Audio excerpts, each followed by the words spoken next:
90% लोग जो है ना, शुरुआत में ही दौड़ खराब कर लेते हैं। वो फील्ड पे जब जाते हैं तो पैदल चलते हैं, थोड़ा-सा टहलते हैं। लेकिन कुछ लोग होते हैं जो फील्ड पे जाते हैं और दौड़ना शुरू कर देते हैं। ये गलती करते हैं आप।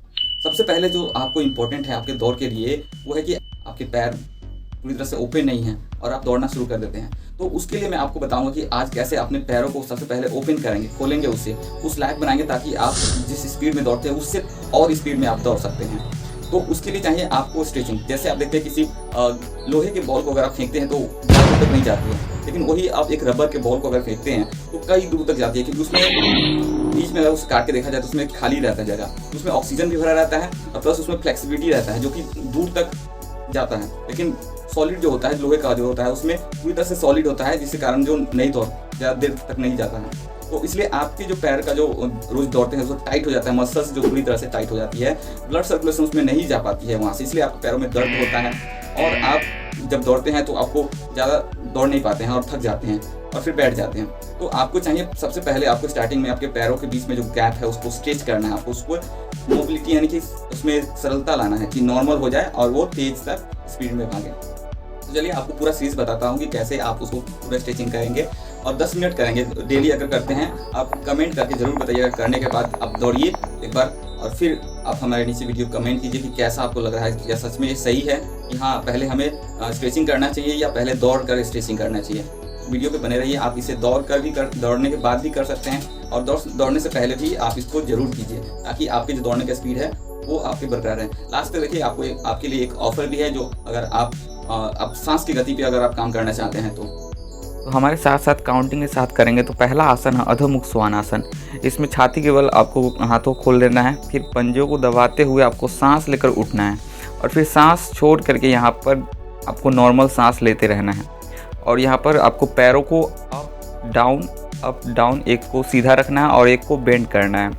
तो ऐसे करके आपको 10 से 20 सेकेंड आपको करना है पहला आसन में, जो कि अधोमुख श्वान। इसमें क्या होता है कि आपके जो ब्लड फ्लो होता है पूरे हेड की तरफ भी होता है और पूरे पैरों की तरफ भी होता है और जो नसें आपकी टाइट होती हैं वो खुलती है धीरे धीरे।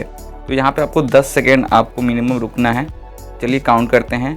10, 9, 8, 7, 6, 5, 4, 3, 2, 1। अब हम करेंगे हस्तोत्तानासन, जो कि दूसरा आसन है। तो हस्तोत्तानासन में आपको दोनों हाथों को जॉइंट करके आपको एड़ी उठाना है, सांस लेकर के यहाँ पे आपको रहना है। 10 सेकेंड तक आपको इसमें भी रहना है और धीरे धीरे आपको ये पूरे स्ट्रेच करता है, पूरे बॉडी को आपको स्ट्रेच करता है।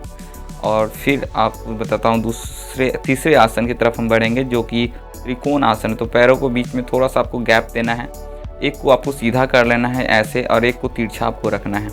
और फिर आपको यहाँ से आपको सांस लेकर के दोनों हाथों को खोल देना है और फिर यहाँ से आपको सांस छोड़ करके आगे बढ़ना और घुटने के नीचे जस्ट आपको हाथ रखना है और सीधा रखना है आपके बॉडी को, छाती को सीधा रखना है और सांस लेते रहना है। इस स्थिति में आपको 10 सेकेंड आपको रुकना है। यहाँ से मैं काउंट करूँगा 10, 9, 8, 7, 6, 5, 4, 3, 2, 1।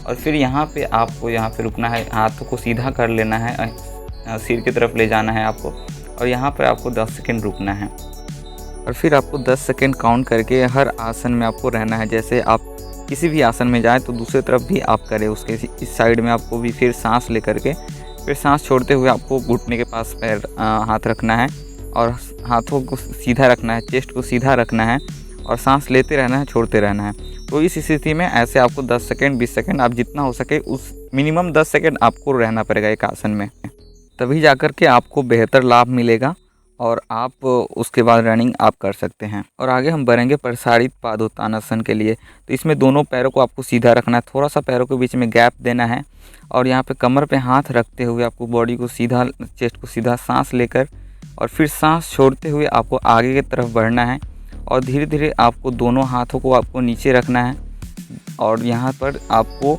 सांस नॉर्मल रखना है और 10 सेकेंड आप अपने अनुसार काउंट करेंगे और यहाँ पे आपको रहना है। जिससे क्या होगा कि आपके ब्लड फ्लो आपके सिर की तरफ भी होगा और पैर की तरफ भी होगा और पूरा स्ट्रेचिंग होगा। और आप यहाँ से आप अंगूठे को पकड़ कर भी यहाँ पे आप स्ट्रेच कर सकते हैं, तो और ज़्यादा आपको लाभ मिलेगा। और इस आसन से वापस आने के लिए सबसे पहले आपको सांस लेकर के उठाना है आपको सिर को, और फिर आपको दोनों हाथों को उठा करके अपने कमर के ऊपर रखना है और फिर यहाँ से सांस लेकर के आपको उठना है।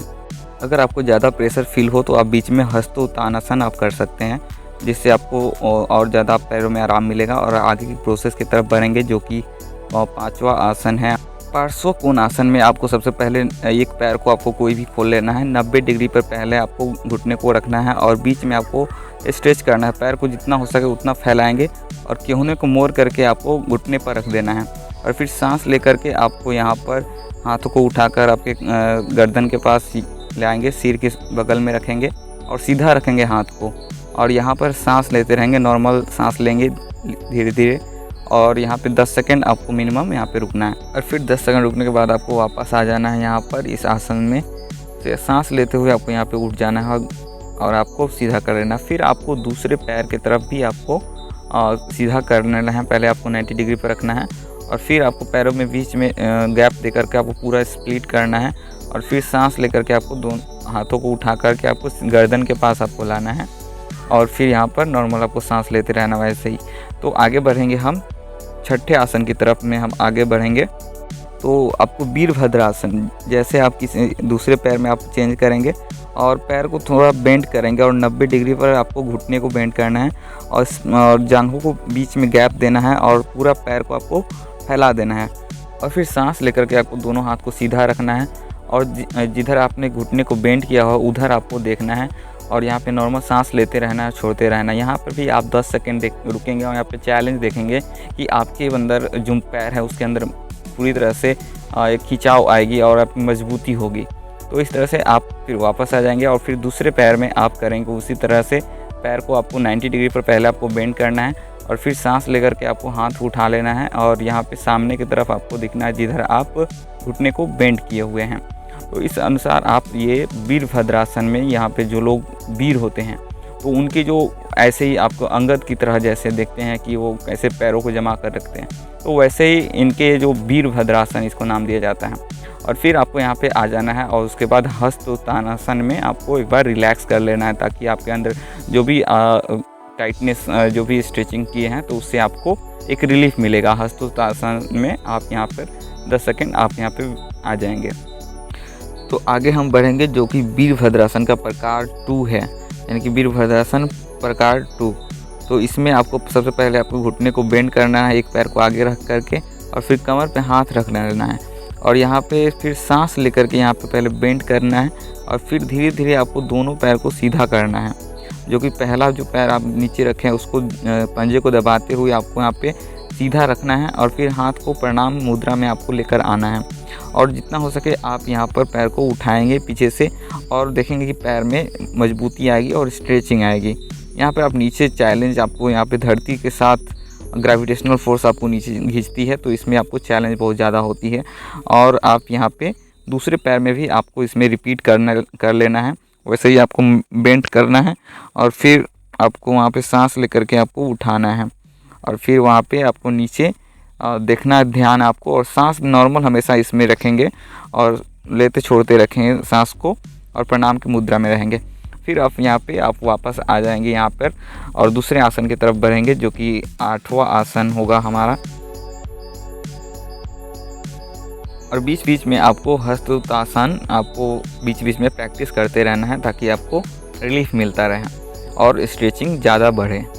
तो हम अर्ध हनुमान आसन करेंगे जो कि इस प्रकार आपको सबसे पहले एक पैर को आपको नीचे धरती पे रख देना है, घुटने को मोड़ देना है और दूसरे पैर को आपको सीधा रखना है और फिर सांस लेकर सांस छोड़ते हुए आगे आपको बढ़ना है धीरे धीरे। सांस लेते रहना है, छोड़ते रहना है और कमर को आपको सीधा रखना है और आपको यहाँ पर स्ट्रेचिंग फील होगी। यहाँ पे आपको 10 सेकेंड आपको अपने अनुसार रहना है और फिर आप इस आसन से अब दूसरे पैर में आप करेंगे इसी आसन को।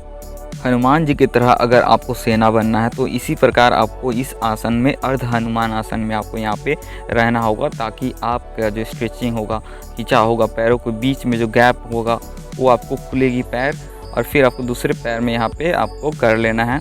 तो 10-10 सेकेंड आपको दोनों में पैरों में आपको करना है अर्ध हनुमान आसन और फिर धीरे धीरे आपको यहाँ पे स्ट्रेचिंग फील होगी। चलते हैं हम दूसरे आसन की तरफ जो कि 9वां आसन होगी। तो 9वें आसन में हम करेंगे पार्श्व उत्तान आसन। सबसे पहले आपको एक पैर को आगे रखना है सीधा और एक पैर को 45 डिग्री पर पीछे वाले पैर को एड़ी के सामने सामने आपको रखना है और फिर सांस लेकर के आपको दोनों हाथों को ऊपर खींचना है और फिर सांस छोड़ते हुए आपको जस्ट घुटने के नीचे रखना है आपको हाथ को, ताकि स्ट्रेचिंग का जो एहसास हो आपको महसूस हो।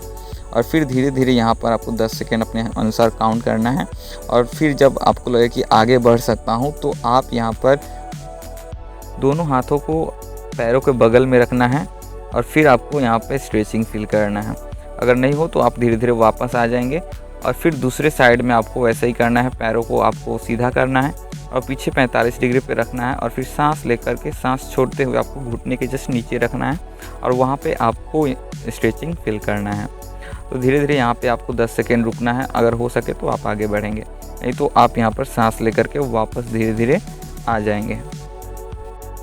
तो यहाँ पर हम 10वें आसन में करने जा रहे हैं वृक्ष आसन, जो कि आपको वृक्ष की तरह मजबूत बनाएगी। तो सबसे पहले एक पैर को आपको सीधा रखना है और एक पैर को आपको जस्ट जांघों के ऊपर ले आकर के रखना है और फिर सांस लेकर के आपको दोनों हाथ को ऊपर उठा करके आपको छाती के पास लाना है और प्रणाम मुद्रा में आपको रखना है। फिर यहाँ से आप एक पत्ते पर दृष्टि डालेंगे और वहाँ पर सिर्फ एक जगह एक टक से देखेंगे।